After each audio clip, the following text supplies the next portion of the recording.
The red sofa had never felt this cold. Graham Norton was doing what Graham Norton always did, leaning back with that mischievous smile, drink in hand, ready to charm his guests into revealing things they shouldn't. Tonight, nobody was laughing. Prince Harry sat on the famous sofa, and something was fundamentally wrong. Graham tried his usual approach, self-deprecating Irish humor, gentle teasing, the warmth that had disarmed politicians, royalty, and Hollywood legends alike. Harry wasn't disarmed. Then Graham asked the question everyone in Britain wanted answered. Simple, playful, wrapped in that signature Norton charm. "So what wind blew you back to our shores?" What Harry said made Graham's smile tighten. What Graham said after that, still smiling, still charming, but with something sharper underneath, would be discussed in every pub across the nation by morning. This is the interview that changed everything.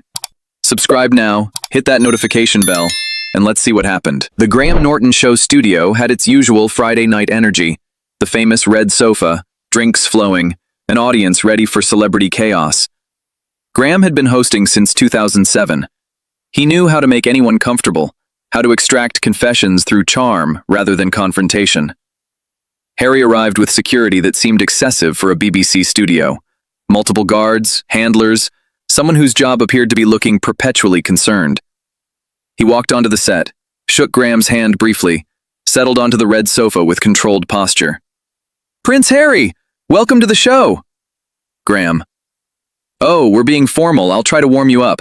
I've got wine. We've got stories. This is supposed to be fun." "I'm here for conversation." "Conversation with alcohol. That's our specialty. Now let's get you a drink. What'll it be?" "Water is fine." Graham raised an eyebrow at the audience. "Water. On my show. This is unprecedented. Even the Archbishop of Canterbury had a cheeky glass." "So," Graham said, settling into his hosting rhythm, "what wind blew you back to our shores? We heard you couldn't possibly visit because security was impossible. Establishment stitch-up, I believe were your words. And yet here you are, in the flesh, on my sofa." Harry's expression was guarded. "Circumstances evolved." "Evolved? That's one word for it. Another word might be convenient. You said the establishment was blocking you. Now the establishment is apparently helping. Either they changed or you changed your story. Which is it?" The situation was genuinely complicated. Was it? Because from outside it looked like you blamed your dad, blamed the Home Office, blamed everyone. And now suddenly it's all fine. If I blamed my mom for something publicly and then showed up at Christmas, she'd have questions. Does your dad have questions? The audience laughed nervously. Harry didn't. "My father and I communicate." Communicate? Another wonderfully vague word. "I communicate with my accountant. Doesn't mean we share a warm relationship.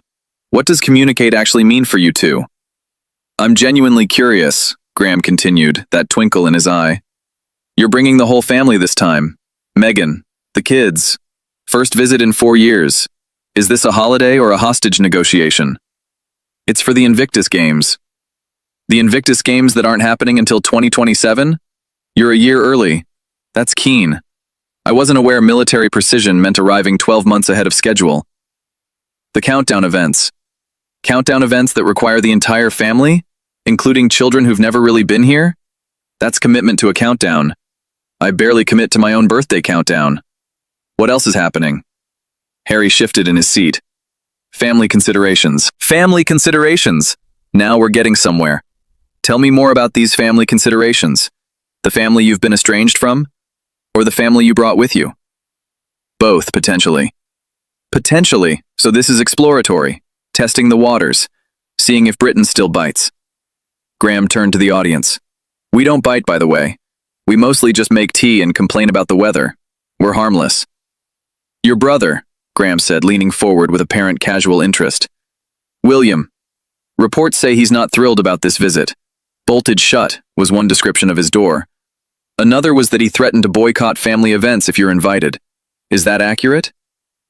"I won't discuss private family matters." "You've discussed them extensively. Books, documentaries. That Oprah interview we all pretended not to watch but definitely watched at least twice. Private went out the window years ago, didn't it?" "This is different." "Different how?" "You described him losing his temper. You mentioned physical altercations. You questioned his choices, his marriage, his hairline. Now he won't see you and suddenly it's private? Graham's voice remained light, playful, but the questions weren't. The context was important.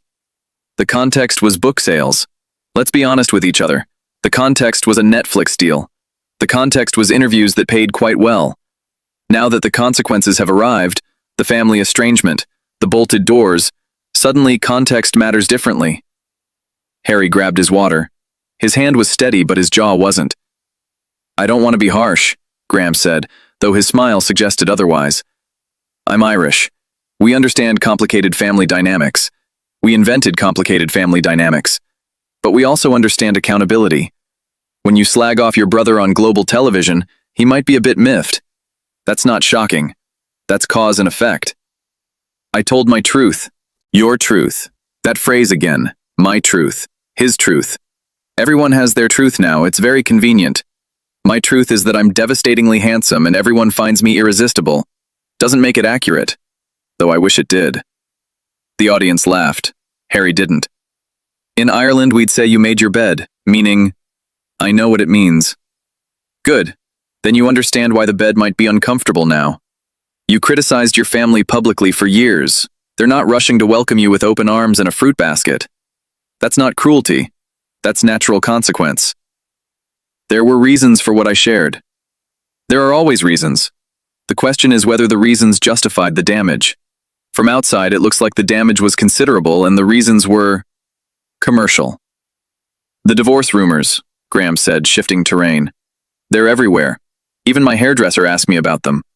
What's actually happening with you and Meghan? Tabloid fiction. Fiction that required a formal denial from your team. That's a lot of effort for fiction. When my rumors circulate, I just let them float. You issued statements. Multiple statements. What needed stating so urgently? False information spreads. False information spreads when there's oxygen. What oxygen exists in your marriage that's feeding these flames? Because these flames are quite persistent. Harry's jaw tightened. Our marriage is private. Your marriage has been a Netflix documentary. It's been magazine covers. It's been the subject of countless interviews you've given. The privacy ship hasn't just sailed. It's circumnavigated the globe, stopped for tea in several ports, and returned with souvenirs. That was different. Different because you controlled it. When you choose to share, it's storytelling. When others choose to observe, it's invasion. The principle is selective, isn't it? Let me try something different, Graham said. I'm going to ask you a question, and I want you to answer without using the words private, complicated, tabloid, or truth. Ready? Harry stared at him. Why are you actually here? In Britain? On my show? What do you want? Silence stretched painfully. See, that's fascinating. You've done dozens of interviews explaining your story, hours of documentaries, hundreds of pages of memoir. But when someone asks what you actually want, you've got nothing. Either you don't know, or you won't say. Neither is particularly encouraging. I want to show my children their heritage. Their heritage you've spent years criticizing? Their heritage you've monetized complaints about? Their heritage you've described as toxic, suffocating, and damaging? That heritage? Harry stood up slightly. That's unfair. That's accurate. You've made millions describing this heritage as harmful. Now you want your children to experience it. Pick one. Either it's harmful enough to leave, or it's valuable enough to share. The contradiction is doing a lot of heavy lifting.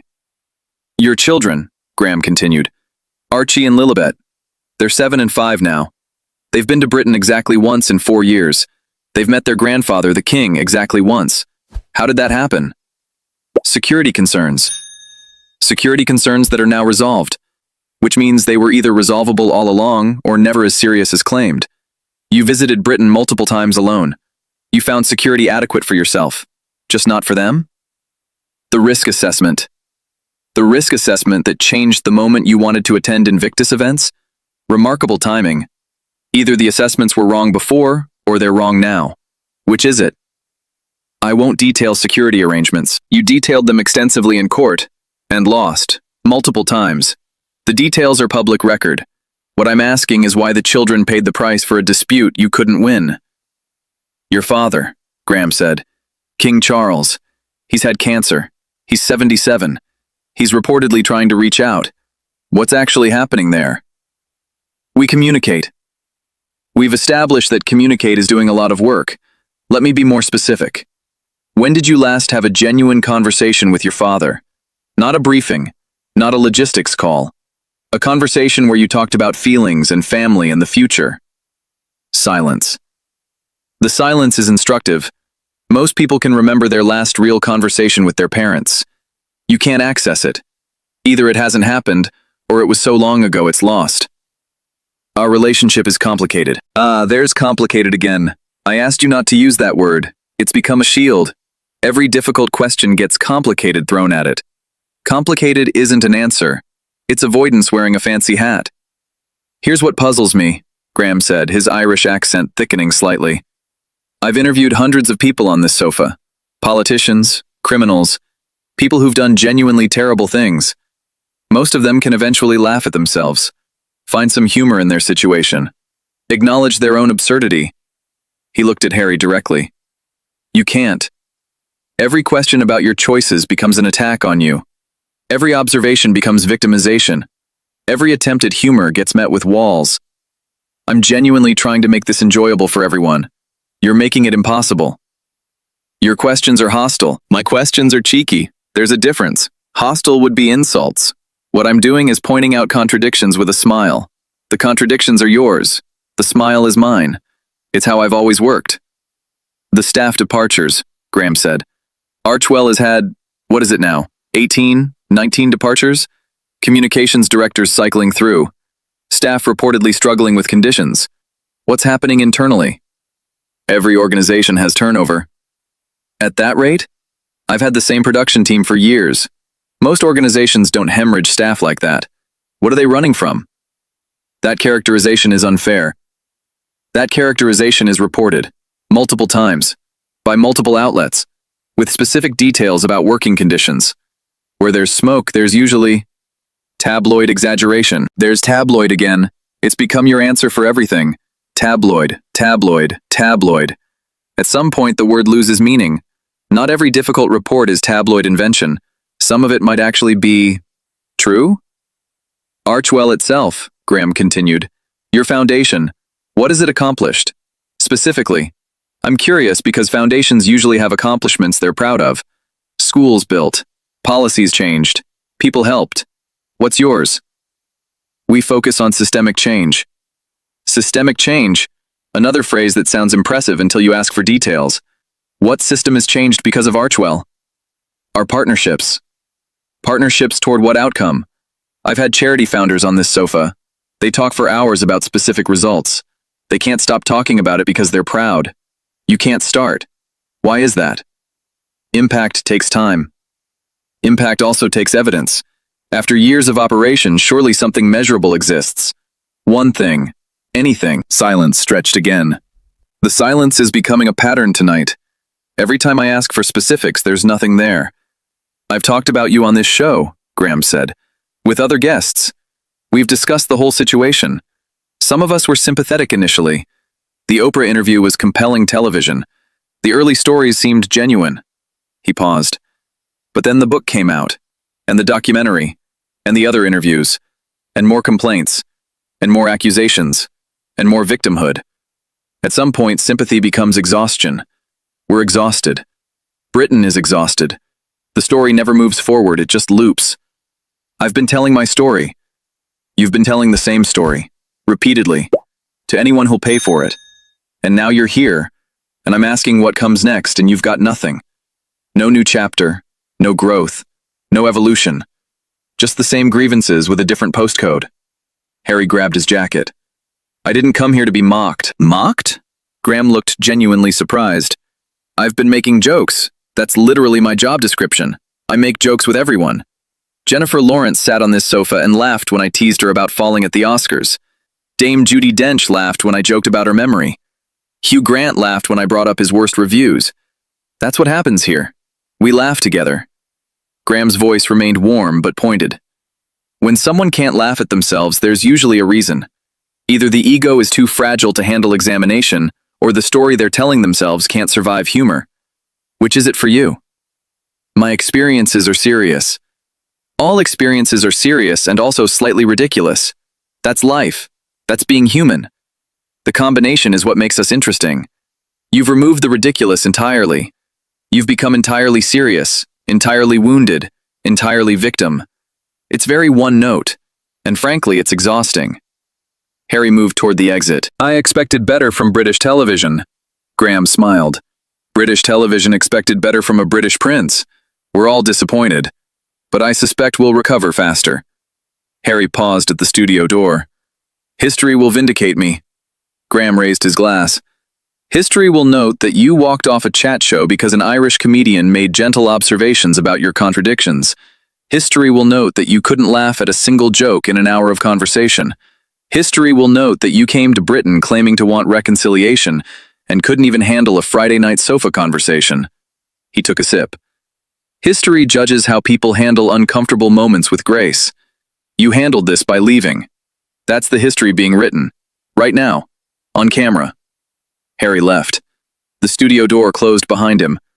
Graham turned to his audience with exaggerated bewilderment. Well, that was different. Shall we get the other guests back? I promised to be nicer to them. Though to be fair, I was quite nice to him too. He just didn't notice. The audience laughed, grateful for the release. Graham addressed the camera directly. I want to explain what just happened because it's rather remarkable. He set down his drink. I've been doing this show for 17 years. Over 500 episodes. I've had every kind of guest imaginable. Nervous ones, defensive ones, people going through actual crises, people whose careers were ending, people whose marriages were collapsing. They still engage. They still find moments of humor. They still participate in the conversation. He shook his head. What I experienced tonight was different. Every question about his choices became victimhood. Every joke became attack. Every observation became hostility. In 17 years, I've never met someone so completely unable to laugh at anything, including himself. And I've had politicians on this sofa. The frustrating thing, Graham continued, is that I wasn't being cruel. I asked about his UK visit, a legitimate question. I asked about his family, a legitimate question. I asked about the contradictions in his public statements, legitimate observations. Those are the questions any British audience would want answered.